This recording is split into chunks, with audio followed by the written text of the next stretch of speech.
கிறிஸ்துவுக்குள் பிரியமான சகோதர சகோதரிகள் யாவருக்கும் கர்த்தராகிய இயேசு கிறிஸ்துவின் நாமத்தினாலே வாழ்த்துக்குரிய வரவேற்கிறேன். இந்த வாரம் நாம் விக்கிரக ஆராதனை குறித்து நம்ம தியானிக்க இருக்கிறோம். விக்கிரக ஆராதனை பார்த்தீங்கன்னா கர்த்தருக்கு ரொம்ப பிரியமே இல்லாத ஒரு விஷயம். அவர் பார்த்தீங்கன்னா ரொம்ப எரிச்சல் படக்கூடிய ஒரு விஷயம்தான் பார்த்தீங்கன்னா இந்த விக்கிரக ஆராதனை. ஸோ நாம பார்த்தீங்கன்னா கிறிஸ்துவர்களா இருக்கிறோம். ஸோ கண்டிப்பா நம்ம பார்த்தீங்கன்னா விக்கிரகத்தை நம்ம வணங்க மாட்டோம். இருந்தாலும் நம்ம விக்கிரகத்துக்கு சப்போர்ட் பண்ணவும் கூடாது, அதை ஆதரிக்கவும் கூடாது, அதை ஊக்குவிக்கவும் கூடாது. நிறைய பேர் இதுல தவறி போயிடுறாங்க. அது ஏன் அப்படிங்கிறது நான் உதாரணத்தோட நான் நிறைய விஷயங்கள் நான் உங்களுக்கு சொல்றேன். முதலாவது பார்த்தீங்கன்னா கர்த்தருக்கு பிரியமில்லாத ஒரு விஷயம் என்ன அப்படின்னு பார்த்தீங்கன்னா, அவர் எரிச்சல் படக்கூடிய ஒரு விஷயம் என்ன அப்படின்னு பார்த்தீங்கன்னா இந்த விக்கிரக ஆராதனை. இந்த விக்கிரக ஆராதனையை நம்ம சுத்தமா நம்ம அழிக்கணும்.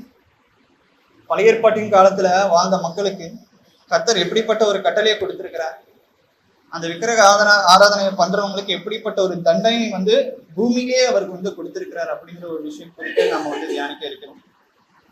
புதிய ஏற்பாட்டின் காலத்துல நாம தேவனை எப்படி ஆராதிக்கணும் அப்படிங்கிற ஒரு விஷயத்தை குறித்தும் கூட நம்ம இன்னைக்கு தியானிக்க இருக்கிறோம். வாசிக்கலாம். யாத்ராகமம் 20ஆம் அதிகாரம் வசனம் 3-5. யாத்ராகமம் 20ஆம் அதிகாரம் வசனம் 3-5 நம்ம வாசிக்கும் பொழுது, என்ன என்று உனக்கு வேறு தேவர்கள் உண்டாயிருக்க வேண்டாம். அதாவது கிளியரா சொல்லிட்டார் இஸ்ரவேல் மக்களுக்கு. இஸ்ரவேல் மக்கள் பாத்தீங்கன்னா அவருடைய சொந்த ஜனம். நிறைய பேர் பாத்தீங்கன்னா அந்த காலத்திலேயே ஏதோ ஒரு கல்லை வடிவமைச்சு மரத்துல ஏதாச்சும் ஒரு உருவத்தை செஞ்சு அதுதான் நம்மளை படைச்சது அப்படிங்கிற மாதிரி தெய்வமா வணங்கிட்டு இருப்பாங்க. நிறைய பேர் ஒரு சில இப்ப கூட இந்த காலத்துல கூட நிறைய பேர் படிச்சிருக்காங்க, தவிர அவங்க யோசிக்க மாட்டேன்றாங்க. ஒவ்வொரு குடும்பத்துக்கும் ஒரு குலதெய்வம் அப்படின்னு சொல்லிட்டு வச்சிருக்காங்க. கொஞ்சம் யோசிச்சு பாருங்க, அதுதான் நம்மளை படைச்சிருக்குமா? இந்த யோசிக்கிற திறன் கூட இருக்காதா நம்ம மக்கள் கிட்ட? போற வழியில ஏதாச்சும் ஒரு செங்கலை பார்த்தோம்னா அந்த செங்கலை எடுத்து நட்டு வச்சு அதை தெய்வமா வணங்கிட்டு இருக்காங்க. இன்னும் நிறைய பேர் நிறைய காரியங்களை, கர்த்தருக்கு பிரியமில்லாத காரியங்களை பண்ணிட்டு இருக்காங்க. நாமும் ஒரு காலகட்டத்துல நாம அப்படிதான் பண்ணிட்டு இருந்திருப்போம். நம்மளுடைய மூதாதையர்கள் பண்ணிட்டு இருந்திருப்பாங்க. இப்ப கர்த்தருடைய கிருபையினால உண்மையான கடவுள் நம்ம உண்டாக்கினவர் யாருங்கிறது நமக்கு தெரிஞ்சிருக்கும். அதனால நம்ம கிறிஸ்துக்குள்ள நம்ம நிலைச்சிருக்கோம், அழைக்கப்பட்டிருக்கோம், தெரிந்து கொள்ளப்பட்டிருக்கோம்.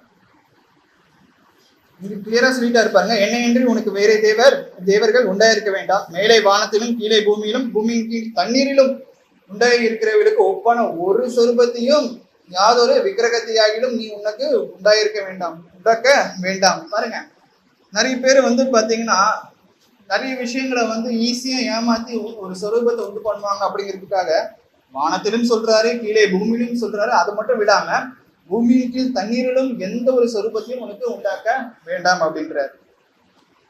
நாம சொல்லுவோம், நாம ஒரு சில நேரத்துல நினைச்சுக்கலாம், பிரதர் இந்த மாதிரி நான் சிலுவையே நான் டாலரா மாத்திருக்கேன், இயேசு கிறிஸ்துவ போட்டோ நான் டாலரா வச்சிருக்கேன், அது பரவாயில்லைங்களா பிரதர்? அப்படி கிடையாது. நிறைய பேர் அதையே வணங்கிட்டு இருப்பாங்க, அந்த சிலுவையை வணங்கிட்டு இருப்பாங்க. வீட்டுல இயேசு கிறிஸ்துங்கிற போட்டோ வச்சிருப்பாங்க. நீங்க போய் பாத்தீங்கன்னு வச்சுக்கோங்க, இயேசு கிறிஸ்து நம்ம வீட்டுல தொங்குற ஒரு போட்டோல பாத்தீங்கன்னா ஒரு மாதிரி இருப்பாரு, இன்னொரு இடத்துல போனீங்கன்னா வேற ஒரு மாதிரி இருப்பாரு. இன்னும் நிறைய இடத்துல எல்லாம் பாத்தீங்கன்னா ஒரு சிலையே வச்சிருப்பாங்க. இயேசு கிறிஸ்து சிலுவையில அரைஞ்சு இருக்கிற மாதிரி ஒரு சிலையை வச்சிருப்பாங்க, போட்டோ வச்சிருப்பாங்க. ஒவ்வொருத்தரையும் பாத்தீங்கன்னா ஒவ்வொரு மாதிரி அந்த தோற்றம் இருக்கும். அப்ப யார் உண்மையான இயேசு கிறிஸ்துவ வணங்குறாங்க? கொஞ்சம் யோசிச்சு பாருங்க. இயேசு கிறிஸ்து இந்த உலகத்துக்கு வந்தார். மக்கள் எல்லாம், அன்று வாழ்ந்த மக்கள் எல்லாருமே நேருக்கு நேராக யூத மக்கள் பார்த்தாங்க இயேசு கிறிஸ்துவ. ஆனா அவங்க ஏற்றுக்கொள்ளல. ஆனா அவர் வந்தார், அவர் மரித்தார், உயிர்த்தெழுந்தார். இப்போ பிதாவின் வலது பாரசத்துல அவர் வீட்டிருக்கிறார். அது எல்லாமே உண்மை. ஆனா இயேசு கிறிஸ்து இப்படிதான் இருப்பாரா அப்படிங்கிறது யாருக்குமே தெரியாது. இப்போ வாழ்கிற நாம எல்லாருக்குமே பாத்தீங்கன்னா இயேசு கிறிஸ்து இப்படிதான் இருப்பாருங்கிறது யாருக்குமே தெரியாது, பார்த்தது இல்லை. இருந்தாலும் விசுவாசிக்கணும். இருந்தாலும் வந்து பாத்தீங்கன்னா நிறைய பேரோட வீட்டுல வந்து சொரூபத்தை வந்து வச்சிருக்காங்க. ஆனா கிளியரா சொல்லிட்டாரு, மேலே வானத்திலும் கீழே பூமியிலும் பூமியின் கீழ் தண்ணீரிலும் உண்டா இருக்கிறவைகளுக்கு ஒப்பான ஒரு சொரூபத்தையும். பாருங்க, அப்படி நம்ம வந்து கர்த்தருடைய வார்த்தைக்கு நம்ம கீழ்ப்படிஞ்சு நடக்கும்போது, அதுவும் கரெக்டா நம்ம கீழ்ப்படிஞ்சு நடக்கும்போது கர்த்தர் நம்மளுடைய வேண்டுதல்கள் எல்லாவற்றையும் வந்து பாத்தீங்கன்னா நிறைவேற்றக்கூடியவரா இருக்கிறார். ஸோ நாம வந்து ஏதோ வெளியே போயிட்டு ஒரு விக்கிரகத்தை மற்ற தெய்வங்களை நம்ம வணங்கினாதான் அது விக்கிரகம் கிடையாது. இந்த மாதிரி சிலுவை, போட்டோ, எந்த ஒரு சொரூபமும் நமக்கு இருக்கக்கூடாது. 5வது வசனத்தை வாசிக்கிற பாருங்க, நீ அவைகளை நமஸ்கரிக்கவும் சேவிக்கவும் வேண்டாம், உன் தேவனாகிய கர்த்தராய் இருக்கிற நான் எரிச்சலுள்ள தேவனாக இருந்து. பாருங்க, இங்க கிளியரா சொல்லிட்டாரு, எரிச்சலுள்ள தேவன். இந்த காரியத்துல, விக்கிரக காரியத்துல, என்னை பகைக்கிறவர்களை குறித்து பிதாக்களுடைய அக்கிரமத்தை பிள்ளைகளிடத்தில் 3ஆம் 4ஆம் தலைமுறை மட்டும் விசாரிக்கும். நிறைய பேர் கேள்வி கேட்கலாம், என்னங்க பிரதர் இப்போ வந்து இப்படி இவர் வந்து இப்படி சொல்றாரு, நான் தான் தப்பு பண்ணேன், நான் தான் விக்கிரகத்தை வணங்குறேன், என்னுடைய பிள்ளைகளுடைய பிள்ளைகள் ஏன் இதனால தண்டிக்கப்படணும்? அவங்க எந்த ஒரு பாவமும் பண்ணலையே. கொஞ்சம் நல்லா யோசிச்சு பாருங்க. எசேக்கியேல் 18ஆம் அதிகாரம் வசனம் 20 நம்ம வந்து வாசிக்கும் பொழுது அதுக்கு உண்டான பதில வந்து கிளியரா சொல்றார். எசேக்கியேல் 18வது அதிகாரம் வசனம் 20, பாவம் செய்கிற ஆத்மாவே சாகும், குமாரன் தகப்பனுடைய அக்கிரமத்தை சுமப்பதில்லை, தகப்பன் குமாரனுடைய அக்கிரமத்தையும் சுமப்பதில்லை, நீதிமானுடைய நீதி அவன் மேல்தான் இருக்கும், துன்மார்க்கனுடைய துன்மார்க்கன் அவன் மேல்தான் இருக்கும். இங்க ஒரு வசனம் இருக்கு இப்படி. ஆனா இங்க யாத்திராகமும் 20ஆம் அதிகாரம் 5ஆம் வசனத்துல பிதாக்களுடைய அக்கிரமத்தை பிள்ளைகளிடத்தில் 3ஆம் 4ஆம் தலைமுறை மட்டும் விசாரிக்கிறேன்னு சொல்றாரு. அப்போ தகப்பனுடைய பாவம் பிள்ளைகளை போய் சேருமா? கிடையாது. இந்த எசேக்கியேல் 18ஆம் அதிகாரம் வசனம் 20 படி தகப்பனுடைய பாவம் எந்த ஒரு பிள்ளைகளுக்கும் போய் சேராது. ஒருவேளை அவங்களுடைய பிள்ளைகளும் அதே மாதிரியான விக்கிரகத்தை வணங்கிட்டு இருந்தா, கர்த்தருக்கு பிரியமில்லாத விஷயங்களை போய் செஞ்சுட்டு செய்தால் கண்டிப்பா அவங்களுடைய ஆத்மா சாகும். பாருங்க, இங்க கிளியரா சொல்றாங்க, பாவம் செய்கிற எந்த ஒரு மனுஷன் பாவம் செய்யறானோ அந்த ஆத்மா தான் சாகும்.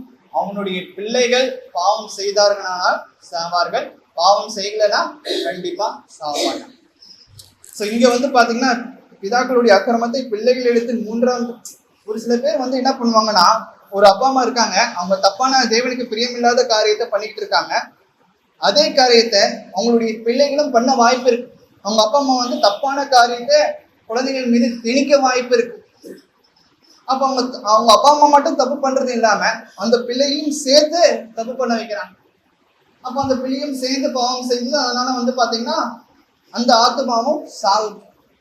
ஸோ நம்ம ரொம்ப ரொம்ப கவனமா இருக்கணும் இந்த விக்கிரக வழிபாட்டுல. இந்த விக்கிரகத்துல நம்ம எந்த ஒரு தலையீட நம்ம வந்து வைத்திருக்க கூடாது. ஊர்ல வந்து பாத்தீங்கன்னா திருவிழா நடக்குது, நான் போய் ஓரமா போய் பார்த்துட்டு வரேன். தேர் திருவிழா நடக்குது, நான் போய் வேடிக்கை பார்த்துட்டு வரேன். தீமிதி திருவிழா நடக்குது, நான் போய் வேடிக்கை பார்த்துட்டு வரேன். அதுக்கெல்லாம் நம்ம போகக்கூடாது. இதெல்லாம் நாமளே வந்து ஒரு கிறிஸ்துவர்களாகி நாமளே வந்து பாத்தீங்கன்னா அதை என்கரேஜ் பண்ற மாதிரி, அதை ஊக்குவிக்கிற மாதிரி, அதுக்கு நம்ம சப்போர்ட்டா இருக்க மாதிரி. கர்த்தர் வந்து அதெல்லாம் வந்து வெறுக்கிறார். கர்த்தருடைய பிள்ளைகள் வந்து நம்ம ஒரு உதாரணத்துவமா நம்ம வந்து இருக்கோம். அதுல இருந்து நம்ம விலகி ஓடணும். வாசிக்கலாம். எரேமியா 10ஆம் அதிகாரம் வசனம் 3-5. எரேமியா 10ஆம் அதிகாரம் வசனம் 3-5 வாசிக்கிறேன் பாருங்க.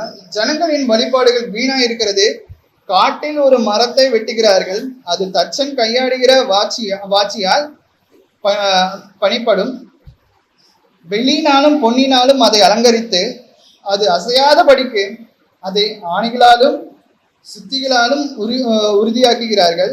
அவைகள் பனையை போல நெட்டியாய் நிற்கிறது, அவைகள் பேச மாட்டாதவைகள், அவைகள் நடக்க மாட்டாததினால் சுமக்கப்பட வேண்டும், அவைகளுக்கு பயப்பட வேண்டாம், அவைகள் தீமை செய்யக்கூடாது, நன்மையும் நன்மை செய்யவும் அவைகளுக்கு சக்தி இல்லை என்று கர்த்தர் சொல்கிறார். அதாவது கர்த்தர் நம்மை உண்டாக்குகிறார். நம்ம பார்க்கிற எல்லா விஷயத்தையும் அவர் வந்து உண்டாக்குகிறார். மனுஷன் கடவுளை உண்டாக்குறான், அதையும் அவன் வந்து தெய்வமா வணங்குறான். இது எவ்வளவு ஒரு முட்டாள்தனம், கொஞ்சம் யோசிச்சு பாருங்க. படிப்பாரு நிறைய பேர் வந்து பாத்தீங்கன்னா படிக்காதவங்களை ஈஸியா ஒரு சில பேர் ஏமாத்திடுறாங்க. படிச்ச மக்களும் இப்படி வந்து யோசிக்காம இதுதான் நம்மளை உண்டாக்குச்சா, இது வந்து ஒரு சிலை, நாம தான் இது தூக்கி நடந்துகிட்டு இருக்கோம், ஒரு கடவுள் தான் நம்மளா வந்து வழி நடத்துறோம், நாம இதை தூக்கிட்டு நடந்துகிட்டு இருக்கோம். கண்ணு இருக்கு பார்க்காது, காதருக்கு கேட்காது, மூக்கு இருக்கு முகராது, நன்மையும் செய்யாது தீமையும் செய்யாது, ஒரு ஜீரோக்கு போயிட்டு நம்ம வந்து அங்க வந்து வணங்கிட்டு இருக்காங்க. இது நம்மளை உண்டாக்கின கர்த்தருக்கு வந்து எந்த அளவுக்கு கொஞ்சம் யோசிப்பா இருப்பாரு. நான் இவங்களை உண்டாக்குனேன், சிருஷ்டிகரை சேவிக்காம சிருஷ்டியை போய் சேவிக்கிறாங்க. சூரிய நமஸ்காரம் பண்றாங்க, சந்திர நமஸ்காரம் பண்றாங்க, சந்திரனை வணங்குறாங்க, சூரியனை வணங்குறாங்க. மரத்துல வந்து தாலிலாம் கட்டி ஏதோ வணங்கிட்டு இருக்காங்க, கயிறுலாம் கட்டி. இது தேவனுக்கு பிரியமா இருக்குமா? இதெல்லாம் தேவனால் சிருஷ்டிக்கப்பட்ட சிருஷ்டியை வணங்கிட்டு இருக்காங்க. நல்லா யோசிச்சுக்கோங்க.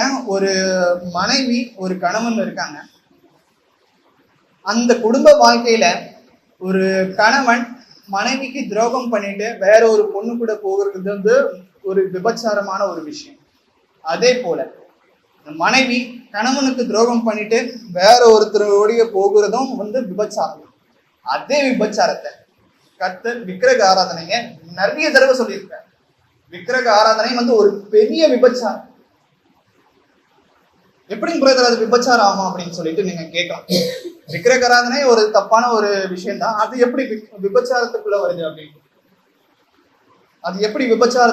அப்படின்னு பார்க்கும் பொழுது, நாம சபையில இருக்கிறவங்க எல்லாருமே யார் தெரியுமா? மணவாட்டிகள். நமக்கு மணவாளன் யாரு? இயேசு கிறிஸ்து. நாம நம்மளுடைய மணவாளனை போய் தேடாம, நம்மளை உண்டாக்கினவரை தேடாம வேற ஒரு தெய்வத்துக்கு நம்ம போகும்பொழுது அது விபச்சாரம். வேதாங்கமத்துல நம்ம நிறைய தடவை விக்கிரக ஆராதனையை விபச்சாரத்தோட ஒப்பிடுறாங்க. கர்த்தர் வந்து இதை வெறுக்கிறார். கொஞ்சம் யோசிப்பாங்க. உலக வாழ்க்கையிலேயே ஒரு கணவன் மனைவி ரொம்ப அந்யோன்யமா இருக்கும் பொழுது அந்த கணவன் வந்து அவன் அந்த மனைவிக்கு தேவையான எல்லா விஷயங்களையும் பண்ணும்போது அந்த மனைவி வேற ஒருத்தர் இடத்துல அதிக அன்பு செலுத்தினா அந்த கணவனுக்கு எந்த அளவுக்கு பொறாமை, அப்புறம் வந்து எந்த அளவுக்கு ஒரு கோபம் வரும், கொஞ்சம் யோசிப்பாரு.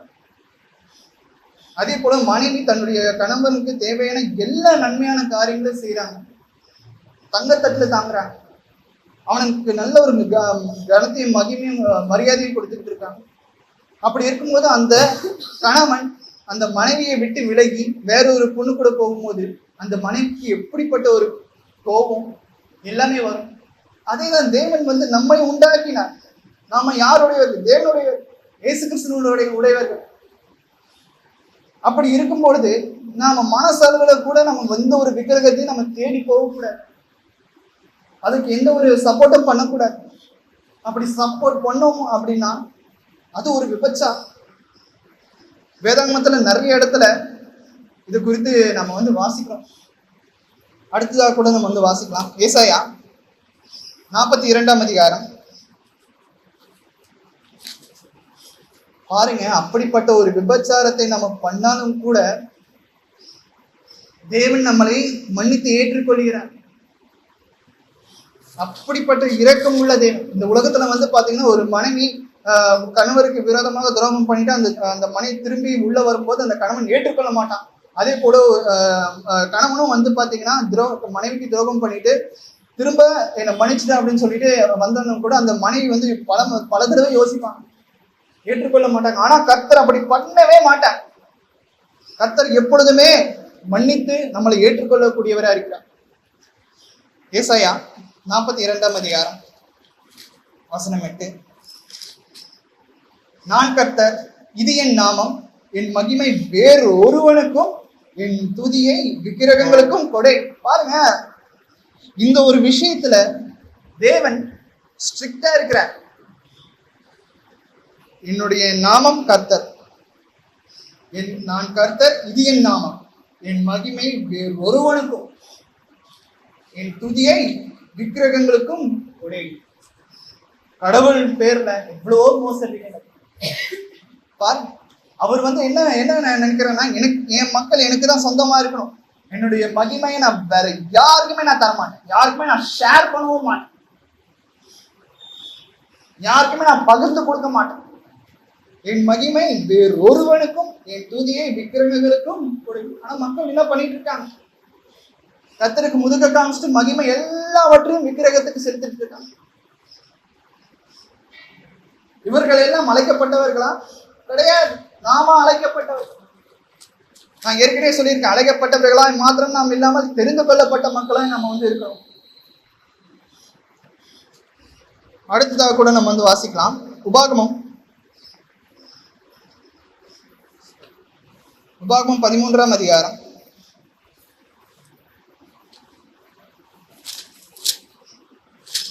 6-9 கூட வாசிக்கலாம். உபாகமம் 13ஆம் அதிகாரம் வசனம் 6-9. உன் தாய்க்கு பிறந்த உன் சகோதரன் ஆகிடும். பாருங்க, நிறைய பேர் பாத்தீங்கன்னா நம்மளுடைய வாழ்க்கையில சரி வாடா, அங்க ஏதோ ஒரு சம்பவம் நடக்குது, அங்க ஏதோ ஒரு கேலி குமாரமா இருக்கு, நம்ம போய் அதுல போய் கலந்துக்கலாம். அங்க பாருங்க, சூப்பரா லைட் செட்டிங்ஸ் எல்லாம் போட்டுட்டு அந்த ஒரு தேரை கொண்டு வராங்க. அங்க பாருங்க தீ மிதி, இதெல்லாம் நம்ம வாழ்க்கையில பார்த்ததே கிடையாது. அங்க போய் தீ மிதிக்கிறாங்க பாரு. அதையும் போய் நம்ம போயிட்டு வேடிக்கை பார்க்கலாம் வாங்க. அங்க பாரு ஒருத்தன் காவடி எடுக்கிறான், கம்பியில காதுல குத்திக்கிறான், வாயில குத்திக்கிறான், முதுகுல குத்திக்கிறான். அதெல்லாம் போயிட்டு நம்ம வேடிக்கை பார்க்கலாம். நிறைய பேர் இப்படிலாம் பாத்தீங்கன்னா அவங்களுக்கு தெரிஞ்சவங்க, அதாவது கிறிஸ்துக்குள்ள இருக்கிறவங்களை போயிட்டு கூட்டிட்டு போவாங்க. கிறிஸ்துக்குள்ளன்ட்டு இல்லை, மற்ற எந்த ஒரு கிறிஸ்துவ ஏற்றுக்கொள்ளாதவங்க கூட நிறைய பேர் இப்படி மைண்டை மாற்றி கூட்டிட்டு போவாங்க வேடிக்கை பார்க்கறதுக்கு. இன்னும் நிறைய விஷயங்கள். அந்த அந்த அந்த அது ரொம்ப சக்தியான ஒரு தெய்வம். ஒரு தெய்வத்துக்கும் ஒரு சக்தி இருக்கும் போல.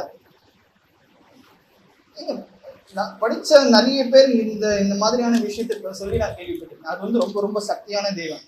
அதுக்கு நம்ம இது பண்ணணும்னா கண்டிப்பா கேட்கறது எல்லாமே கிடைக்கும். உதாரணத்துக்கு இந்த அக்ஷய திருதின்னு சொல்லிட்டு ஒண்ணு அதுல போயிட்டு நம்ம ஏதோ தங்கம் வாங்கணும்னா கண்டிப்பா பல தடவை பல மடங்கு நமக்கு தங்கம் சேருன்னு சொல்லிட்டு எல்லாருமே போயிட்டு வாங்கிட்டு இருக்காங்க. காசு இல்லைன்னு சொல்லிட்டு இருப்பாங்க. ஆனா அந்த நேரத்துல அதை வாங்குறதுக்கு எங்க இருந்து காசு வருங்கிறது நமக்கு தெரியாது. இப்படிலாம் மக்களை மைண்டை மாத்தி ஒரு பொருளை வியாபாரம் பண்றதுக்கு நிறைய விஷயங்களை பண்ணிட்டு இருக்காங்க. நாம அதை குறித்து போக தேவையில்லை. மக்களை இன்னும் ஏமாத்தி கொண்டே இருப்பாங்க. நாம ஜாக்கிரதையா இருக்கணும், விழிப்புடன் நாம ஜெபிக்கணும், கர்த்தர் இடத்துல ஞானத்தை கேட்கணும், கர்த்தருக்கு பிரியமா நடக்கணும். இங்க சொல்றாரு பாருங்க, உன் தாய்க்கு பிறந்த உன் சகோதரன் ஆகிலும், உன் குமாரன் ஆகிலும், உன் குமாரத்தி ஆகிலும், உன் மார்பில் உள்ள உன் மனைவி ஆகிலும், உன் பிராணனை போல் இருக்கிற உன் சிநேகிதன் ஆகிலும் உன்னை நோக்கி நாம் போய் வேறே தேவர்களை சேவிப்போம் வாருங்கள் என்று சொல்லி உன்னை சுற்றிலும் உனக்கு சமீபத்திலாகிலும் உனக்கு தூரத்திலாகிலும் தேசத்தின் ஒரு முனை தொடங்கி மறுமுனை மட்டுமுள்ள எவ்விடத்திலாகிலும் இருக்கிற ஜனங்களுடைய தேவர்களில் நீயும் உன் பிதாக்களும் அறியாத அந்நிய தேவர்களை சேவிக்கும்படி ரகசியமாய் உன்னை ஏவி விட்டால் நீ அவனுக்கு சம்மதியாமலும் அவனுக்கு செவி கொடாமலும் உன் கண் அவன் மேல் இரக்கம் கொள்ளாமலும் அவனை தப்ப விடாமலும் அவனை ஒளித்து வைக்காமலும் அவனை கொலை செய்து போட வேண்டும். அவனை கொலை செய்வதற்கு முதல் உன் கையும் பின்பு சகல ஜனத்தின் கையும் அவன் மேல் இருக்க கடவுள். பாருங்க, பழைய பாட்டின் காலத்துல வாழ்ந்த மக்களுக்கு ரொம்ப ரொம்ப ஸ்ட்ரிக்டான கட்டளை விதிக்கிறார். உன்னை யாராச்சும் இந்த மாதிரி வஞ்சித்தாங்கன்னா விக்கிரகத்தை போய் வணங்கலாம், விக்கிரகத்தை போய் சேவிக்கலாம் அப்படின்னு சொல்லிட்டு உன்னுடைய மனைவியாகிலும் குமாரனாகிலும் குமாரத்தியாகிலும் தகப்பனாகிலும் தாயாகிலும் தாய்க்கு பிறந்த எந்த ஒரு சகோதரன் ஆகிலும் உன்னுடைய சிநேகிதராகிலும் யார் என்ன சொன்னாலும் கேட்காத, அவங்களுக்கு பின்னாடி போகாத, அவங்களுக்கு கொலை செஞ்சு போடு அப்படின்ற. இது பழைய ஏற்பாட்டின் கட்டளை. புதிய ஏற்பாட்டின் காலத்துல யாருமே இந்த மாதிரி நடக்கக்கூடாது. இது பழைய ஏற்பாட்டின் காலத்துல இஸ்ரேல் மக்களுக்கு கொடுத்த ஒரு கட்டளை. சரி, இங்க வந்து கொலை செஞ்சு போட சொல்றாங்களே, நாமளும் போயிட்டு அது மாதிரி பண்ணிக்கிறோம். இதெல்லாம் வந்து பாத்தீங்கன்னா இது புதிய ஏற்பாட்டின் கட்டளையே கிடையாது. புதிய ஏற்பாட்டின் கட்டளையில இயேசு கிறிஸ்துவான நமக்கு வேற ஒரு கட்டளையை கொடுத்திருக்கிறார். தேவனை ஆவியோடும் உண்மையோடும் முழு ஆத்மாவோடும் நாம வந்து அவரை தேடணும் அப்படின்னு சொல்லிட்டு நமக்கு ஒரு புதிய கட்டளையை வந்து நமக்கு கொடுத்திருக்கிறார். இது பழைய ஏற்பாட்டிலையும் இந்த கட்டளை இருக்கு.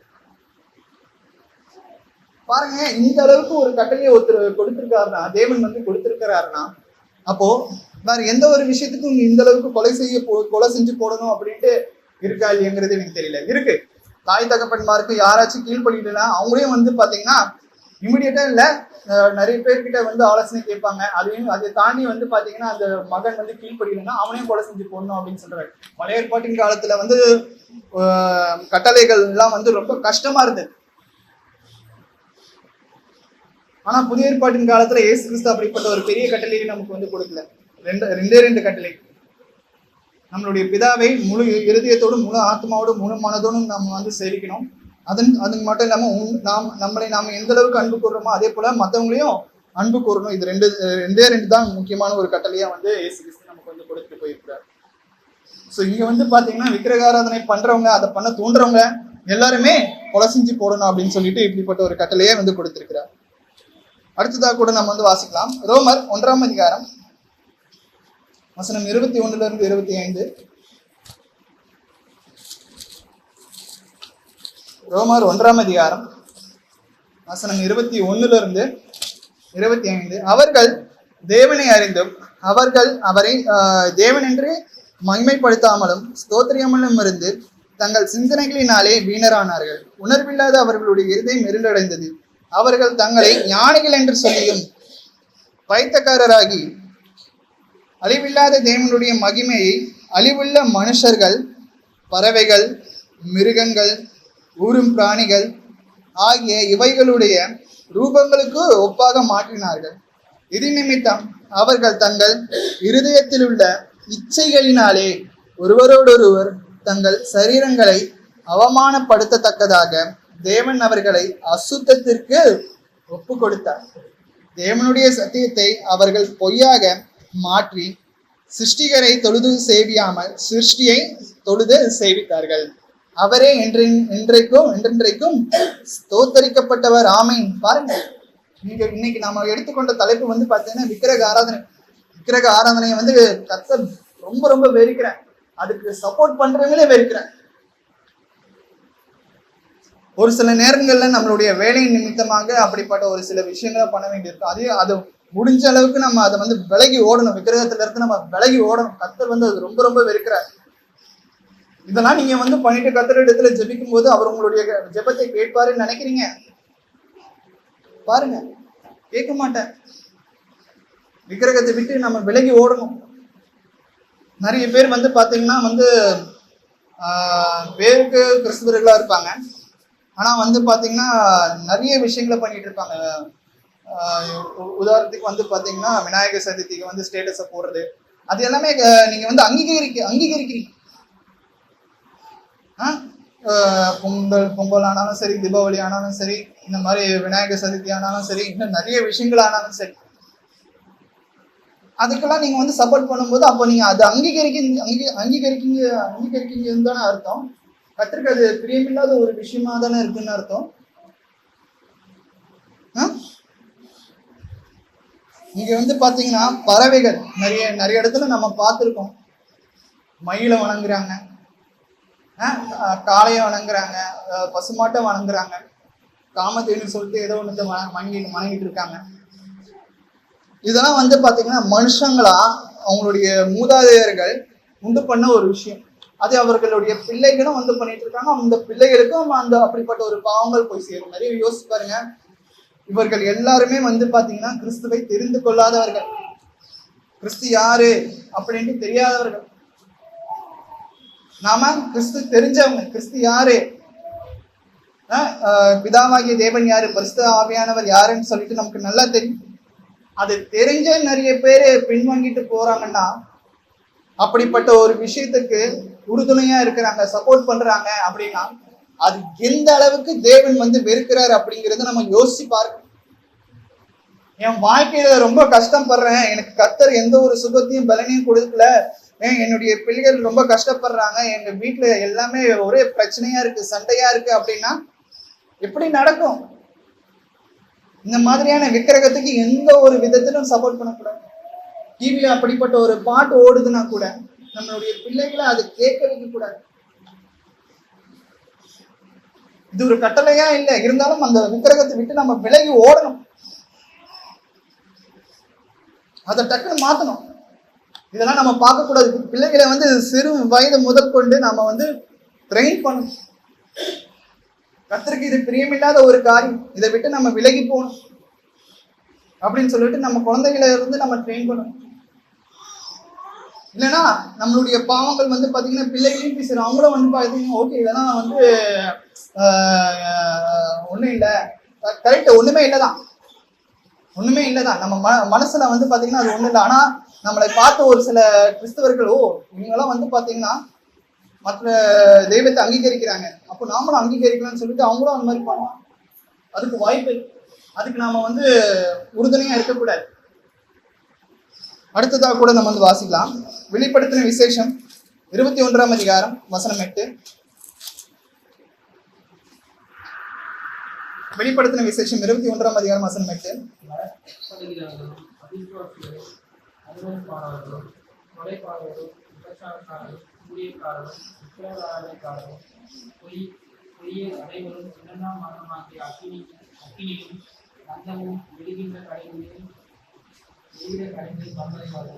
பாருங்க, விக்கிரக ஆராதனைக்காரரும் யார் யாருன்னா விக்கிரகத்தை வணங்கிட்டு இருக்காங்களோ, இதை உலகத்துல இருக்கிற மற்ற மதத்தினர்கள் இருக்கிற அந்த விக்கிரகத்தை மாத்திரம் நான் சொல்லலை. இயேசு கிறிஸ்துனுடைய போட்டோங்கிற பேர்ல ஒரு போட்டோ வச்சுக்கிட்டு, சிலுவையை வச்சுக்கிட்டு, சிலுவையில இயேசு கிறிஸ்துவ வச்சிருப்பாங்க, அந்த ஒரு சிலையை வணங்கிக்கிட்டு, இவங்க எல்லாருமே விக்கிரகாராதனைக்காரன் இல்லைங்க பிரதர். அது அவங்க பண்ற அந்த ஒரு விஷயத்தை நியாயப்படுத்துவாங்க.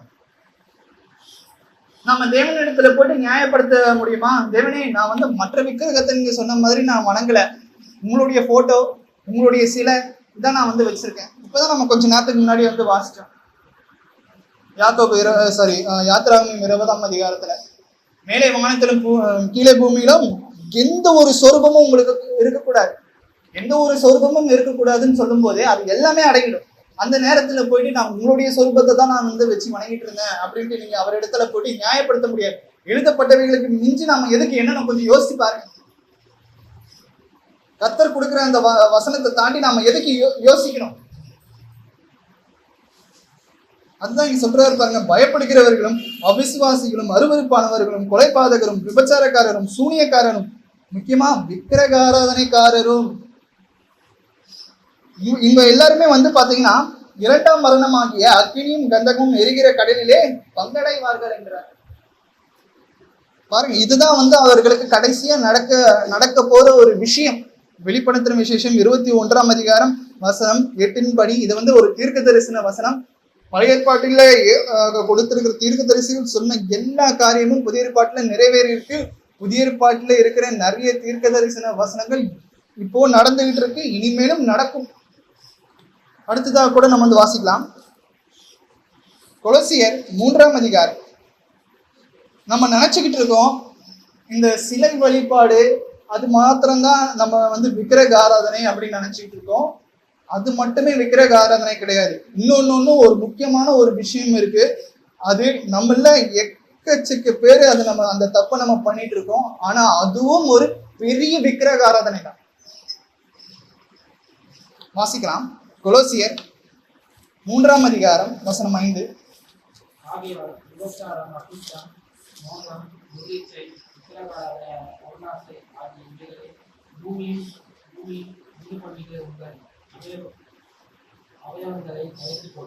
பாருங்க, இந்த வசனத்தை நல்லா கவனிங்க. நம்ம இவ்வளவு நாள் நினைச்சுக்கிட்டு இருந்திருப்போம் என்ன அப்படின்னா, ஒரு சிலையை நம்ம வணங்கும் போது, அது மற்ற மதத்தினுடைய சிலையா இருந்தாலும் சரி, இயேசு கிறிஸ்துங்கிற பேர்ல இருக்கிற சிலையா இருந்தாலும் சரி, சிலுவையா இருந்தாலும் சரி, அது மாத்திரம் தான் விக்கிரக ஆராதனை நாம இப்போ வரைக்குமே நினைச்சிட்டு இருக்கோம். ஆனா முக்கியமான விக்கிரக ஆராதனை இன்னொன்னு இருக்கு பாருங்க. ஆகியால் விபச்சாரம், அசுத்தம், மோகம், துருச்சை, விக்கிரக ஆராதனையான பொருளாசை. பாருங்க, பொருளாசை. இந்த பொருளாசை வந்து பாத்தீங்கன்னா ரொம்ப ரொம்ப முக்கியமான ஒரு ஆபத்தான ஒரு விஷயமா இருக்கு. நம்ம இருக்கிற எல்லாருக்குமே, இங்க இருக்கிறவங்க என்னையும் உட்பட சொல்றேன், நம்ம நிறைய பேருக்கு வந்து பாத்தீங்கன்னா அப்படிப்பட்ட ஒரு பொருளாசை இருக்கு. கிரீடினஸ், இங்கிலீஷ்ல வந்து சொல்லுவாங்க கிரீடினஸ். அது எல்லாவற்றையும் நம்ம எடுத்து போடும். விக்கிரக ஆராதனையான பொருளாசை, மற்றவங்களுடைய எந்த ஒரு பொருளின் மீது ஆசை வைக்கவோ ஆசை படவோ கூடாது. பேராசை முக்கியமா படக்கூடாது. நமக்கு ஏதாச்சும் வேணும் அப்படின்னா கர்த்தரிடத்துல கேளுங்க. கர்த்தருக்கு சித்தமானால் அப்படிப்பட்ட ஒரு விஷயத்தை கொடுப்பாங்க. மற்றபடி நம்ம எந்த ஒரு பொருளாசையும் நம்ம வந்து இருக்கக்கூடாது. முக்கியமா பணம் அதிகமா சம்பாதிக்கணும், நிறைய விஷயங்களை, பணம் நமக்கு தேவைதான், இருந்தாலும் அதையே நம்ம வந்து ஒரு பெரிய ஒரு பேராசையா பொருளாசையா இருக்கவே கூடாது. இன்னும் நிறைய பேருக்கு வந்து பாத்தீங்கன்னா எவ்வளவு காசு கொடுத்தாலும் அவங்க போதும் போதும் போதும் அப்படின்னு சொல்லவும் மாட்டாங்க. இன்னும் வேணும், இன்னும் வேணும், எனக்கு வந்துகிட்டே இருக்கணும். அவங்களுக்கு பயம், நாளை பின்ன எனக்கு ஏதாச்சும் ஒண்ணு ஆச்சுன்னா என் பிள்ளைகளை யார் காப்பாற்றுவாங்க? இந்த பணம் தான் காப்பாற்று. கிடையவே கிடையாது. அந்த பணத்து மேல வச்சிருக்கிற அந்த நம்பிக்கையை கர்த்தர் இடத்துல ஒரு சிறிதளவு வச்சிருந்தா கூட நாம எங்கேயோ நம்மளுக்கு கர்த்தர் வந்து எல்லாருக்கும் முன்னாடி உயர்த்தி இருப்பார் நம்மள. நிறைய பேர் வந்து பாத்தீங்கன்னா பணத்தை வச்சு நிறைய பேர் மதிப்பிடுறாங்க. எங்க அப்பா அம்மா வந்து பாத்தீங்கன்னா எங்களுக்கு எந்த ஒரு பெருசா எந்த ஒரு சொத்தையும் சேர்த்து வச்சுட்டு போல. நாங்க சம்பாதிக்கிற சம்பளம் தான் எங்களுக்கு வந்து எங்களுக்கு இருக்கு. மற்றபடி எங்களுக்கு பெருசா எந்த ஒரு சொத்தும் இல்லை. அப்ப எங்களுடைய முழு நம்பிக்கை நம்ம யார் மேல வச்சிருக்கோம்? கர்த்தரிடத்துல தான் வைக்க முடியும். ஒவ்வொரு நாளும் அவர் இல்லைன்னா நமக்கு விடியாது. நைட்டு தூங்குறோம், எத்தனை பேர் காலையில எழுந்திருக்கிறாங்க? நாம நிர்மூலம் ஆகாமல் இருப்பது கர்த்தருடைய கிருபை. இந்த பணமும் காசோ பேரும் கூட நம்மளை வந்து இந்த அளவுக்கு கொண்டு வரல. இந்த இப்ப இருக்கிற வாழ்க்கை பின்னாடி திரும்பி பார்த்தோம்னா நம்ம எப்பயும் நிர்மூலமாயிருக்கும். கர்த்தர் எல்லா கஷ்டத்தையும் தாண்டி நம்மளை கொண்டு வந்திருக்கிற கர்த்தருக்கு நம்ம நன்றி செலுத்தணும். எந்த ஒரு பொருளும், இந்த ஒரு எங்க அப்பா வந்து இவ்வளவு சம்பாதிச்சு வச்சுட்டு போயிருக்கிறார், அதனாலதான் என்னால வந்து பாத்தீங்கன்னா இந்த அளவுக்கு வண்டி ஓட்ட முடியும். எங்க அப்பா வந்து எங்களுக்கு சொந்தமா வீடு கட்டலைன்னா நாங்க வந்து நடு தெருவில் தான் நின்று இருக்கோம். நல்லா யோசிச்சுக்கோங்க. சொந்த வீடு இல்லாதவங்க கூட கர்த்தர் வந்து வழி நடத்துவார், அவர்களை கைவிட மாட்டார். முக்கியமா தெரிந்து கொள்ளப்பட்டவர்கள், அவர்களுடைய வேண்டுதலை கண்டிப்பா தேவன் கேட்டு பதிலளிப்பார், பொறுமையா பதிலளிப்பார். நம்ம பொறுமையா வெயிட் பண்ணிட்டு இருக்கோம். சோ இங்க வந்து பாத்தீங்கன்னா விக்கிரக ஆராதனையான பொருளாசை ஆகி இவைகளை பூமியில் உண்டு பண்ணுகிற உங்கள் அவைகளை அழித்து போடுங்கள். பாருங்க, உங்க கண்ணு ஏதாச்சும் ஒரு பொருளாசையை பற்றிட்டு இருக்குன்னா அந்த கண்ணை பிடிங்கிடுங்க. உங்க கால் வந்து காயை வந்து ஏதாச்சும் அந்த பொருளாசைக்காக ஒரு தப்பான ஒரு விஷயத்த பண்ணுது, அது முயற்சிக்குது அப்படின்னா அந்த கையும் காலை அறுத்து போட்டுருங்க. ஏன்னா நீங்க ரெண்டு கையோடைய ரெண்டு கண்ணோடைய நீங்க நம்ம வந்து நரகத்துக்கு போறதுக்கு பதிலா தப்பு பண்ற அந்த கண்ணை பிடுங்கி, தப்பு பண்ற அந்த காலை பிடுங்கி, தப்பு பண்ற அந்த கை எந்த ஒரு அவைமா இருந்தாலும் அதை வெட்டி போட்டு பரலோக ராஜ்யத்துக்கு போறது எவ்வளோ நன்மையான ஒரு காரியம். பாருங்க, இன்னும் நிறைய பேர் வந்து பாத்தீங்கன்னா நம்ம தேவனை தான் இருதயத்துல வச்சுட்டு இருக்கோம், விக்கிரகத்தை கூட இருதயத்துல வச்சிருக்காங்க. எசேக்கியேல் 14ஆம் அதிகாரம் வசனம் 3 கூட நம்ம வாசிக்கும் பொழுது, அன்று வாழ்ந்த அந்த மக்கள் வந்து பாத்தீங்கன்னா விக்கிரகத்தை தங்களுடைய இருதயத்துல வச்சிருக்காங்க. வாசிக்கலாம். எசேக்கியேல் 14ஆம் அதிகாரம் வசனம் 3.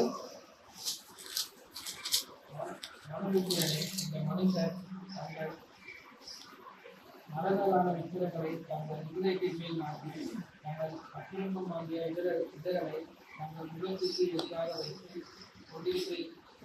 கொண்டிருக்கிறார்களே, இவர்கள் என்னிடத்தில்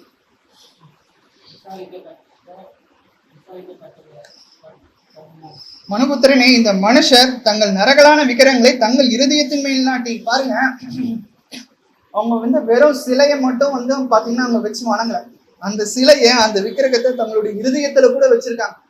இருதயத்துல யார் இருக்கணும்? நம்மளுடைய இருதயத்துல பிதாவாகிய தேவன் இருக்கணும், கர்த்தராகிய இயேசு கிறிஸ்து இருக்கணும், பரிசுத்த ஆவியானவர் இருக்கணும். அந்த இடத்துல விக்கிரகத்தை கொண்டு போய் இங்க வந்து வச்சிருக்காங்க.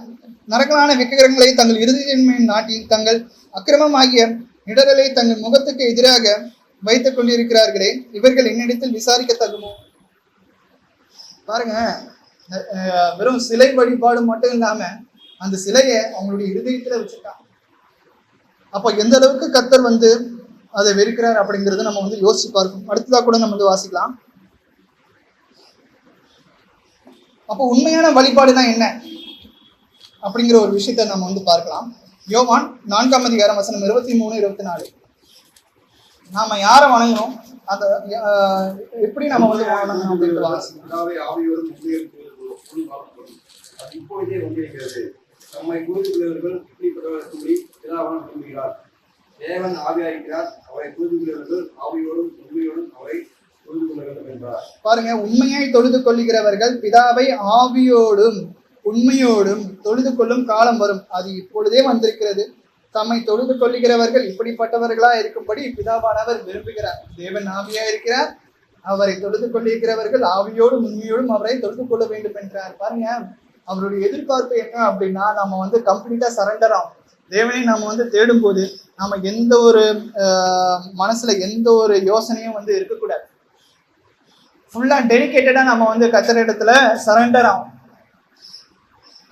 பிதாவே, என்னுடைய பாவங்களை மன்னித்து நான் எம்மாத்திரம் உங்களை நீங்களே நம்மை நாமளே தாழ்த்தி உண்மையோடும்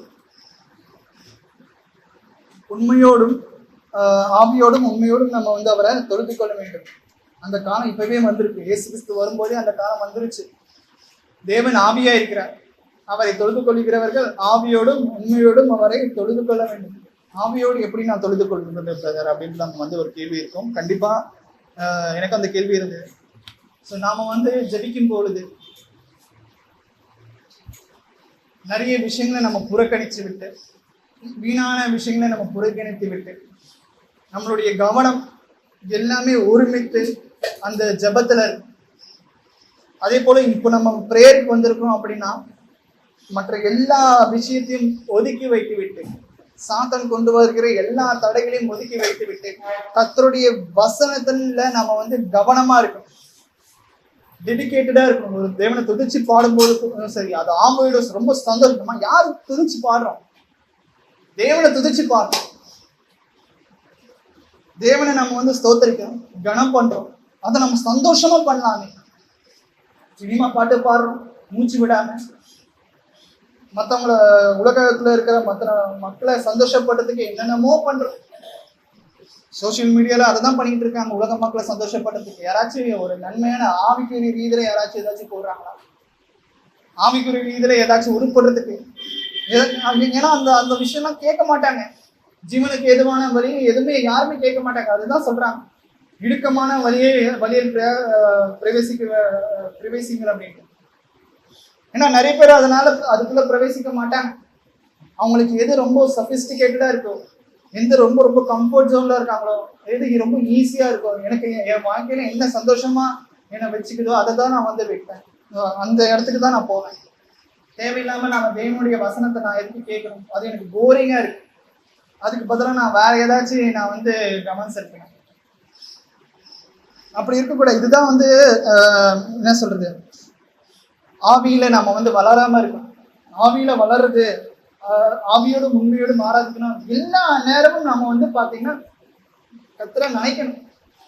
தூங்கும் போதும் சரி, படுக்கும் போதும் சரி, சாப்பிடும் போதும் சரி, நமக்கு நேரம் கிடைக்கும் போதெல்லாம் சரி, நம்ம சோசியல் மீடியா பக்கம் போகாம, தேவையில்லாத வீண் கதைகள் வெட்டி கதைகள் பேசிக் கொள்ளாம, கர்த்தர் எனக்கு ஒரு நேரத்தை கொடுத்திருக்கிறார், அந்த நேரத்தை நான் வந்து அவருடைய வசனத்தை நான் தியானிக்க போறேன், அவர் இடத்துல ஜெபிக்க போறேன். இதுதான் ஆவியில வளர்றதுங்கிறது. நிஜமாலே நீங்க வந்து ஒரு பெரிய மாற்றத்தை உங்களுடைய வாழ்க்கையில நீங்க பார்ப்பீங்க.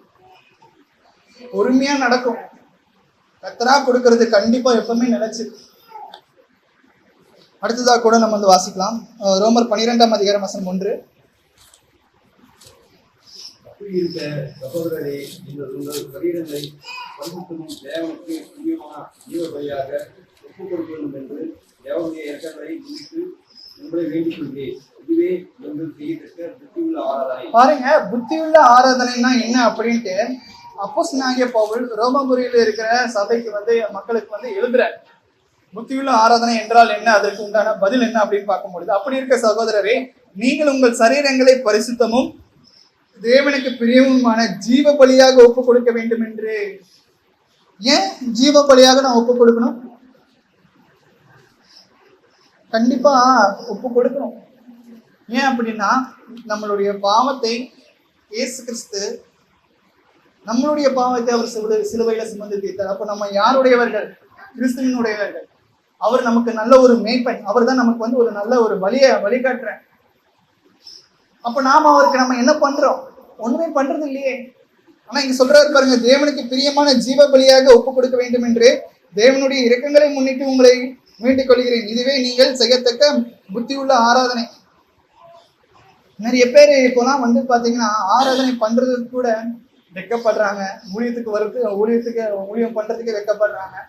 இன்னும் நிறைய விஷயங்களை பண்றதுக்கு வெக்கப்படுறாங்க. இந்த வெக்கம் படும்போது நாம எப்படி ஜீவ பலியாக நம்ம வந்து கொடுக்க முடியும்? கொஞ்சம் யோசிச்சு பாருங்க.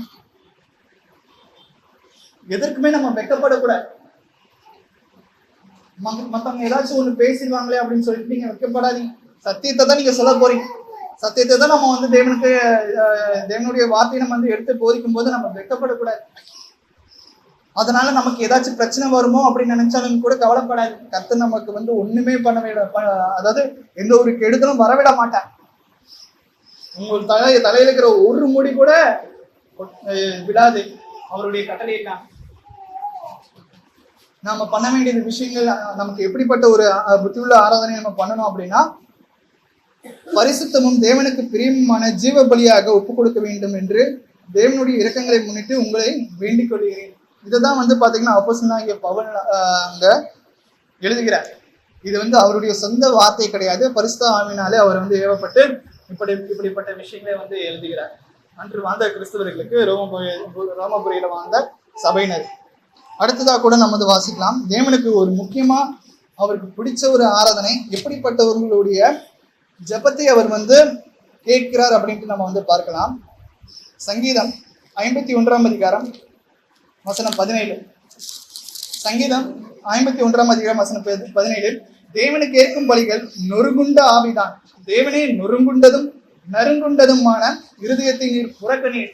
அப்ப தேவனுக்கு பிடிச்ச ஒரு விஷயம் என்ன அப்படின்னு பாத்தீங்கன்னா, அவர் எதிர்பார்க்கிற ஒரு எந்த ஒரு கிறிஸ்தவர்களா இருந்தாலும் அப்படிப்பட்டவர்கள் கிட்ட இருந்து அவர் எதிர்பார்க்கிற ஒரு விஷயம் என்ன அப்படின்னு பாத்தீங்கன்னா, நொறுங்குண்ட ஆவி. தன்னுடைய ஆத்மால குத்தப்படுறான் பாத்தீங்களா? நான் ஒரு பாவி, எனக்கு நீ யாருமே கிடையாது. இந்த உலகத்துல எனக்கு எவ்வளவுதான் சொத்து இருந்தா அது உமக்கு நிகரில்லை பிதாவே. நான் ஒரு எம்மாத்திரம், நான் ஒரு பாவி, நான் உமக்கு பிரியமில்லாத காரியத்தை செய்கிறேன். பாவியா இருக்கிற என் மேல் கிருபையா இருக்கு. நிறைய பேர் வந்து பாத்தீங்கன்னா ரொம்ப பெருமையா பேசிப்பாங்க. தேவனிடத்துல ஜெபிக்கும் போது நான் அவ்வளவு நல்லது பண்றேன், நான் தான தர்மம் பண்றேன், நான் எல்லாருக்குமே கீழ்ப்படுகிறேன் அப்படிங்கிற மாதிரி. அப்படி பண்ணக்கூடாது. நம்ம தேவனிடத்துல சேரும்போது நம்மளை நாமே மற்றவங்களை காட்டிலும் நான் வந்து ஒரு பெரிய ஆளு, நான் உத்தமன், நான் நல்லவன் அப்படிங்கிறது மட்டும் தயவு செஞ்சு காமிக்காதீங்க. ஏன்னா தேவனுக்கு மனுஷங்களுக்கு தான் தெரியாது ஒரு மனுஷன் எப்படி அப்படின்னு சொல்லிட்டு. ஆனா அவன் உள்ள இருக்கிற கிரியைகள் எல்லாமே கர்த்தருக்கு தெரியும். தேவனுக்கு ஏற்கும் பலிகள் நொறுங்குண்ட ஆவிதான். தேவனே நொறுங்குண்டதும் நறுங்குண்டதுமான இருதயத்தை நீர் புறக்கணி. முக்கியமா வந்து பாத்தீங்கன்னா, ரொம்ப வாழ்க்கையில ரொம்ப கஷ்டப்படுறாங்கல்ல, உபத்திரவப்படுறாங்கல்ல, அவர்களுடைய ரொம்ப ஏழையா இருக்காங்கல்ல, அவர்களுடைய ஜெபத்தை தேவன் அதிகமாக கேட்கிறார். ஒவ்வொருத்தருக்கும் ஒரு தேவதூதர்களை வைத்திருக்கிறார். ஒரு கூட்ட மக்களுக்கும் ஒரு தேவதூதர்களை வைத்திருக்கிறார். ரொம்ப சிறுமைப்பட்டவர்களுக்கு வந்து பாத்தீங்கன்னா ஒரு தேவதூதர்களை வைத்திருக்கிறார். அந்த தேவதூதர்கள் எப்பொழுதுமே தேவனை ஆராதித்துக் கொண்டிருக்கிறாங்க. அப்படி சிறுமைப்பட்டவர்கள் ஏதாச்சும் ஜெபிக்கும் பொழுது கண்டிப்பா தேவன் அவர்களுடைய விண்ணப்பத்தை நிறைவேற்றுகிறார். அந்த ஒரு விண்ணப்பத்தை தான் தேவன் எதிர்பார்க்கிறார். தேவனுக்கு ஏற்கும் பலிகள் நொறுங்குண்ட ஆவிதான். தேவனே நொறுங்குண்டதும் நரங்குண்டதுமான இருதயத்தை நீர் புறக்கணியே. அடுத்ததாக வாசிக்கலாம்.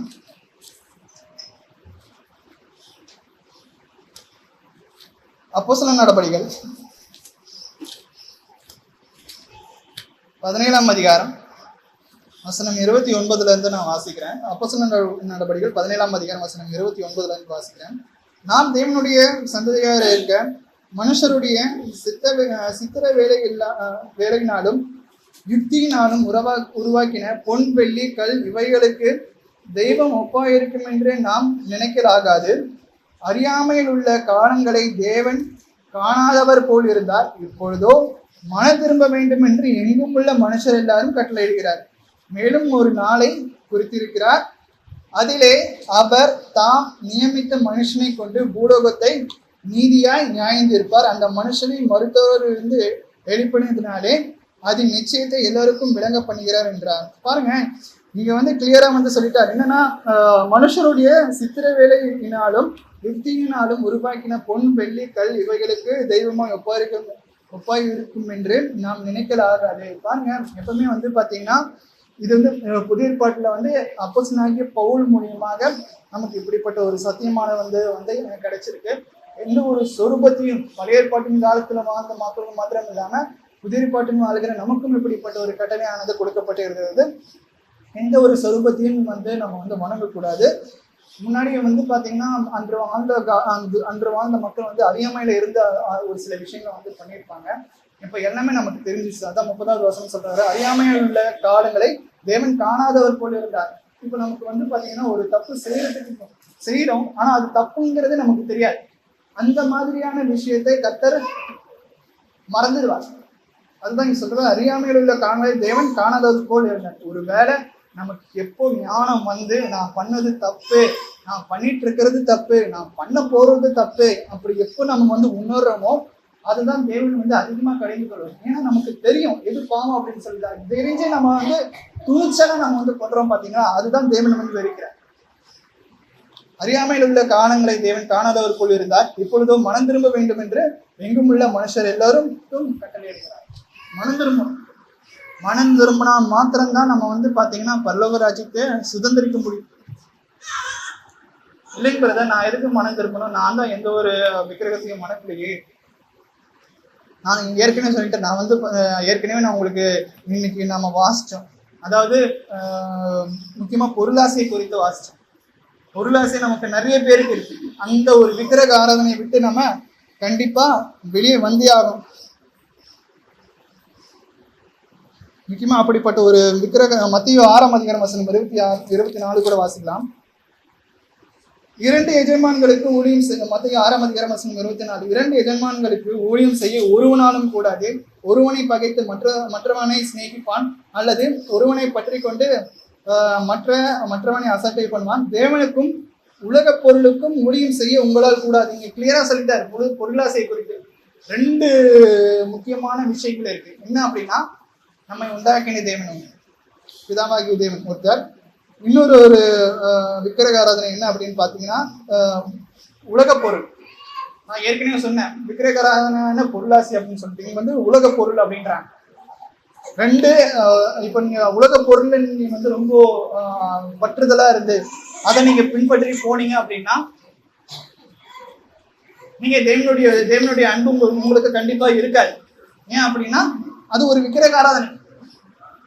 நம்ம கொலோசியர்ல வாசிச்சோம், விக்கிரக ஆராதனையான பொருளாசை அப்படின்னு சொல்லி.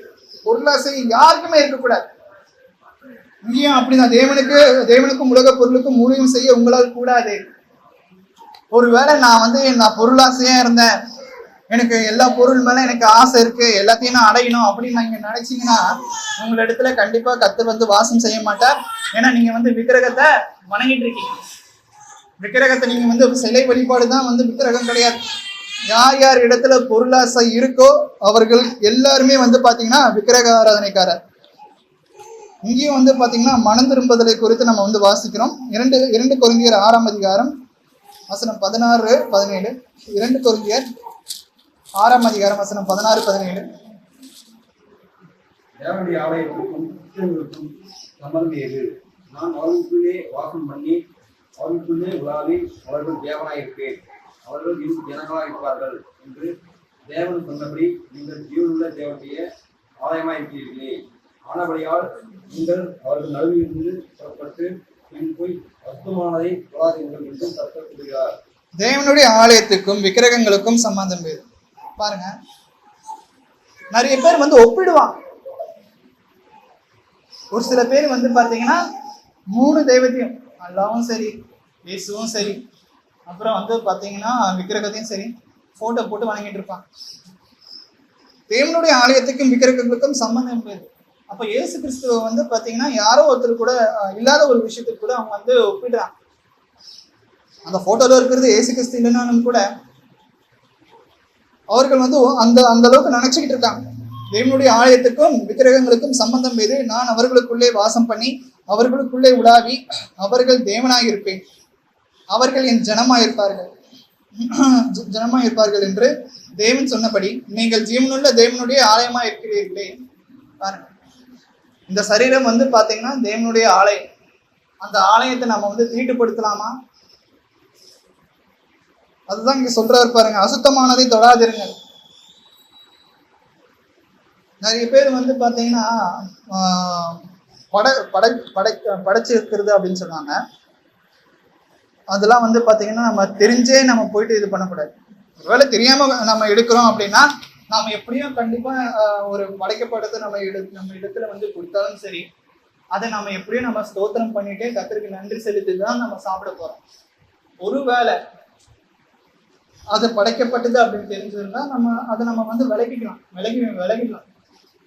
நிறைய பேர் ஊருக்கு போவாங்க, பஞ்சாமிரதம் வாங்கிட்டு வருவாங்க. அதுக்கு நமக்கு தெரியும் அதெல்லாம் வந்து எதற்காக அது வந்து ரெடி பண்ணி வச்சிருக்காங்க அப்படின்னு சொல்லிட்டு. ஸோ இதனாலே நான் பர்சனலா அதை வந்து நான் தொடவும் மாட்டேன். ஒருவேளை எனக்கு வந்து ஒரு ஹோட்டலுக்கு போறேன், ஏன் ஹோட்டலுக்கு போய் ஏதாச்சும் சாப்பிட்ற ஒரு சூழ்நிலை வரும், வேற வழி இருக்காது. அந்த நேரத்தில் நான் வந்து ஜெபிச்சுட்டு நான் வந்து சாப்பிடுவேன். சாப்பாடு சொல்றேன், மீட்ஸு வேற எதுவாக இருந்தாலும் சரி. ஏன்னா நம்மளை சுற்றி இருக்கிறவங்க எல்லாருமே வந்து பார்த்தீங்கன்னா கிறிஸ்தவர்களை தாண்டி மற்ற மதத்தினர் தேவனை பின்பற்றாதவர்கள் தான் நிறைய பேர் இருக்காங்க. அதனால அவர்களிடத்துல நம்ம போயிட்டு எதுவுமே பண்ண முடியாதுங்கிற, அவர்களிடத்துல நம்ம கம்ப்ளீட்டா விலகி இருக்க முடியாது. அவர்களிடத்துல இருந்து நமக்கு ஒரு சில உதவிகள் நமக்கு தேவைதான். அப்படிப்பட்ட மக்களையும் வந்து பாத்தீங்கன்னா கர்த்தர் வந்து கிறிஸ்துக்குள்ள ரட்சிக்கக்கூடிய ஒரு வகையில கூட நம்மளை வந்து இங்க உண்டாக்கி வைத்திருக்காங்க. நம்ம நினைக்கலாம், நம்ம ஏன் வந்து பாத்தீங்கன்னா அமெரிக்கால வந்து நான் பிறக்கல, ஏன் நான் வந்து மற்ற ஊர்லலாம் நான் வந்து பிறக்கல அப்படின்னு சொல்லி. இங்க நிறைய ஆத்துமாக்கள் இன்னும் கிறிஸ்துக்குள்ள ரட்சிக்கப்பட வேண்டி இருக்கு. நோயாளிகளுக்கு தான் மருத்துவர் தேவை, குணமா இருக்கிறவங்களுக்கு மருத்துவர் தேவையில்லை. இந்த கிறிஸ்துக்குள்ள நம்ம வந்து இந்த இந்தியால இப்படிப்பட்ட இந்துக்கள் மற்ற மதத்தினர் நிறைந்த ஒரு இடத்துல நம்ம வந்து பிறந்திருக்கோம் அப்படின்னா கர்த்தர் நமக்கு எவ்வளவோ வாய்ப்பு கொடுத்திருக்கிறார். நிறைய ஆத்துமாக்களை நம்ம கிறிஸ்துக்குள்ள கொண்டு வர்றதுக்கு வாய்ப்புகளை அள்ளி கொடுத்திருக்கிறார். உங்களால முடிஞ்ச அளவுக்கு, ஏன் உங்க சொந்தக்காரங்க நிறைய பேர் வந்து பாத்தீங்கன்னா கிறிஸ்துக்குள்ள ரட்சிக்கப்படாம இருப்பாங்க. அப்படிப்பட்டவர்களை நீங்க வந்து நம்ம எல்லாருமே வந்து அவர்களை கிறிஸ்துக்குள்ள கொண்டு வந்தோம் அப்படின்னா நீங்க ஒரு ஆத்மாவை பாதாளத்துல இருந்து போக விடாம நீங்க வந்து கூட்டிட்டு வரீங்க, நித்திய ஜீவனை அடையணும் அப்படின்னு சொல்லிட்டு கூட்டிட்டு வரீங்க. அப்போ கர்த்தர் உங்களை எந்த அளவுக்கு ஆசீர்வதிப்பா இருப்பார். இன்னும் கர்த்தருக்கு சித்தமான நீங்க வந்து பாத்தீங்கன்னா உங்களுடைய உற்றார் உறவினர்கள், உங்க அக்கம் பக்கத்துல இருக்கிறவங்க எல்லாரையுமே கூட நீங்க வந்து சபைக்கு கூட்டிட்டு வரலாம், சத்தியத்தை கேட்க வைக்கலாம், மனம் திரும்ப வைக்கலாம், ரட்சிக்கப்பட வைக்கலாம். இதுதான் வந்து பாத்தீங்கன்னா பரலோக ராஜ்யத்துல நீங்க வந்து பொக்கிஷத்தை சேர்த்து வைக்கிறதுக்கு சமானம். இதோ இந்த உலகத்துல நம்ம காசு சேர்த்து வைக்கிறோம், அது மாத்திரம்தான் வந்து பொக்கிஷம் கிடையாது, அது அழிஞ்சு போகக்கூடியது. இந்த மாதிரியான விஷயங்களை பண்ணும்போது கர்த்தர் உங்களுடைய பொக்கிஷத்தை நீங்க பரலோக ராஜ்யத்துல சேர்த்து வைக்கிறீங்க. அடுத்ததா கூட நம்ம வந்து வாசிக்கலாம். கடைசியா ஒரு வசனத்தை வாசிச்சு நான் முடிச்சிடறேன். 1 யோவான் 5ஆம் அதிகாரம் வசனம் 21. 1 யோவான் 5ஆம் அதிகாரம் வசனம் 21. பிள்ளைகளை நீங்கள் விக்கிரகங்களுக்கு விலகி உங்களை காத்துக் கொள்வீர்களாக. ஆமென். பாருங்க, விக்கிரகத்துக்கு நம்ம வந்து விலகி ஓடணும், விலகணும், வேற வழி இல்லை. நம்ம வந்து தீமையோட எதிர்த்து நிற்க முடியாது. தீமையோட எதிர்த்து நிற்க முடியும். ஆனாங்க கர்த்தருடைய வார்த்தை நமக்குள்ள இருந்தா, அவர் நமக்குள்ள இருந்தா கண்டிப்பா நம்ம தீமையை எதிர்த்து நிற்க முடியும். இருந்தாலும் கர்த்தர் வந்து என்ன சொல்கிறார் அப்படின்னு பார்த்தீங்கன்னா, தீமையோட எதிர்த்து நிற்காது. நிறைய பேர் நம்மளை வந்து வேணுன்ட்டு நம்ம வந்து வம்பெடுப்பாங்க. நம்ம வாயில இருந்து ஏதாச்சும் வருமா, அதை வச்சு இவனை மடக்கலாம் அப்படின்னு சொல்லிட்டு கூட நினைப்பாங்க. நீங்க நம்மளுடைய நாக்கை நம்ம வந்து கட்டுப்படுத்திட்டோம் அப்படின்னா, அப்படிப்பட்ட ஒரு வீண் வலையில நாம போய் விழ தேவையில்லை. இயேசு கிறிஸ்து இந்த பூமியில அந்த 3.5 வருஷம் வந்து பாத்தீங்கன்னா ஊழியம் செய்யும்போது அவர் வாயிலிருந்து ஏதாச்சும் தப்பான காரியங்கள் வருமா, தேவதூஷணம் வருமா அப்படின்னு சொல்லிட்டு பரிசேயர்கள், சதுசேயர்கள், வேதப்பாரர்கள், பிரதான ஆசிரியர்கள் எல்லாருமே வகை தேடினாங்க. அவர் குற்றப்படுத்தணும், அவரை வந்து சிலுவையில அறையணும் அப்படின்னு சொல்லிட்டு நிறைய பேர் வகை தேடினாங்க. எல்லாருமே வைக்கப்பட்டு போனாங்க. அவர் இடத்துல ஒரு குற்றமும் கண்டுபிடிக்க முடியல. நிறைய பேர் அவர் இடத்துல நிறைய கேள்விகள் கேட்கிறாங்க, கிராஸ் கொஸ்டின் கேட்கிறாங்க. அவர் எதாச்சும் மாட்டார். அவருக்கு எல்லாருக்குமே அவருடைய பதில் வந்து அவர் சொன்ன ஒவ்வொரு பதிலும் அடுத்த கேள்வி அவங்க வாயிலிருந்து வராதபடிக்கு ஆயிடுச்சு. அப்ப இயேசு கிறிஸ்துக்கு எப்படிப்பட்ட ஒரு ஞானம் கிடைச்சது அப்படின்னு பார்க்கும்போது, அவர் வேதாகமத்தை கம்ப்ளீட்டா அவர் படிச்சார். பழைய ஏற்பாட்டுல இருக்கிற எல்லா வேதத்தையும் அவர் வந்து கற்று தேறினார். கர்த்தர் வந்து அவர் கூடவே இருந்தார். நம்ம நினைக்கிறோம், நான் வந்து தனிமையா இருக்கேன், நான் என் கூட யாருமே இல்லை, எனக்கு வந்து உதவி பண்றதுக்கு யாருமே இல்லை. இயேசு கிறிஸ்து வந்து பாத்தீங்கன்னா தனிமையா எப்பவுமே இருந்து கிடையாது. ஒருவேளை அவர் தனிமையா ஒரு ரூம்ல இருந்தாலும் கூட பிதாவாகிய தேவன் அவரை தனியா இருக்க விடவே இல்லை. ஏன் அப்படின்னா, இயேசு கிறிஸ்து கர்த்தருக்கு பிதாவினுடைய சித்தத்தை அவர் நிறைவேற்றி கொண்டிருந்தார். ஸோ அதனால வந்து பாத்தீங்கன்னா இயேசு கிறிஸ்துவ பிதாவாகிய தேவன் தனியா இருக்க விட்டதே கிடையாது. நாமும் கர்த்தருக்கு சித்தமான ஒரு காரியத்தை எப்பொழுதுமே தொடர்ந்து செஞ்சுட்டே இருக்கும் பொழுது கர்த்தர் நம்மளை தனியாவே விட மாட்டார். எப்பொழுதுமே நம்ம கூட இருப்பார். நமக்கு எல்லா விதமான நன்மையான காரியங்களையும் அவர் செய்யக்கூடியவராக இருப்பார். ஸோ இன்னைக்கு நம்ம நிறைய விஷயங்களை கற்றுக்கொண்டோம். முக்கியமா விக்கிரக ஆராதனை கர்த்தருக்கு எந்த அளவுக்கு பிரியமில்லாத ஒரு காரியம். கர்த்தரை தேடும் போது தேடுகிறவர்கள் அவரை எப்படி தேடணும், ஆவியோடு உண்மையோடு தேடணும் அப்படிங்கிற ஒரு விஷயத்தை கூட நம்ம வந்து கற்றுக்கொண்டோம். இன்னும் நிறைய ஆத்மாக்கள் கிறிஸ்துக்குள்ள ரசிக்கப்படணும். உங்க தெருவில் இருக்கிறவங்க, உங்க கூட இருக்கிற உங்க சொந்தக்காரங்களா இருந்தாலும் சரி, இன்னும் அவர்களை நீங்கள் இங்க கொண்டு வந்தீங்கன்னா அவர்களும் கிறிஸ்துக்குள்ள ரசிக்கப்படும் போது, ஞானஸ்நானம் அடைக்கும் போது ரசிக்கப்படும் போது, அவர்களுடைய பேர் ஜீவ புஸ்தகத்துல எழுதப்படும் போது நீங்கள் உங்களுடைய பொக்கிஷத்தை பரலோக ராஜ்யத்துல சேர்த்து வைக்கிறீங்க. அப்போ வந்து பாத்தீங்கன்னா நாமளும் தெரிந்து கொள்ளப்பட்ட ஒரு மக்களா மாறுவதற்கு அதிக வாய்ப்புகள் இருக்கு. பொறுமையை கேட்டு உங்கள் அனைவருக்கும் நன்றி. கர்த்தர் தாமே உங்களை ஆசீர்வதிப்பாராக.